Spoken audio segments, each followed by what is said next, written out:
കഴിഞ്ഞ 9 മാസമായി ഒരു മാറ്റവുമില്ലാതെ ഒരേ വാർഫീൽഡിൽ തുടരുന്ന സൈനികരോട് പ്രധാനമന്ത്രി പറയുകയാണ് ഇനിയും യുദ്ധം വർദ്ധിക്കും, വ്യാപിക്കും, അതിൽ ലെബനനിലേക്കാണ്, അത് ഉടൻ തന്നെ ഉണ്ടാകുമെന്ന്.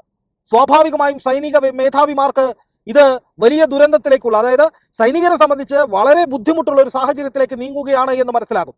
അതുകൊണ്ട് തന്നെയാണ് സൈനിക വക്താക്കളെ ഉദ്ധരിച്ചുകൊണ്ട് ഈ ഗസയിൽ യുദ്ധം താൽക്കാലികമായി അവസാനിക്കേണ്ട ഒരു സാഹചര്യം വരികയാണ് എന്ന റിപ്പോർട്ടുകൾ പുറത്തു വരുന്നത്. അതായത് ഗസയിൽ ഇനിയും യുദ്ധം ചെയ്യുകയാണെങ്കിൽ ലെബനനിൽ തിരിച്ചടി കൊടുക്കുക എന്നത് അസാധ്യമായിരിക്കും.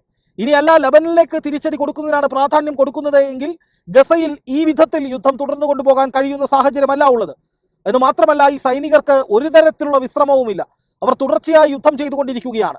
സൈനിക വക്താക്കളായിക്കൊള്ളട്ടെ, പ്രതിരോധ മന്ത്രി ആയിക്കൊള്ളട്ടെ, ഈ പ്രധാനമന്ത്രി ആയിക്കൊള്ളട്ടെ, ബെഞ്ചമിൻ നെതന്യാഹു ആയിക്കൊള്ളട്ടെ, ഇവരൊക്കെ കരുതിയിരുന്നത് വളരെ വേഗത്തിൽ ഈ യുദ്ധം അവസാനിപ്പിച്ച് ഹമാസിനെ കീഴടക്കി, അല്ലെങ്കിൽ ഹമാസിനെ ഇങ്ങനെ വെള്ളം തുടച്ചു കളയുന്ന പോലെ തുടച്ചു നീക്കി ഈ ബന്ദികളെയും കൊണ്ട് സ്ഥലം വിടാമെന്നായിരുന്നു.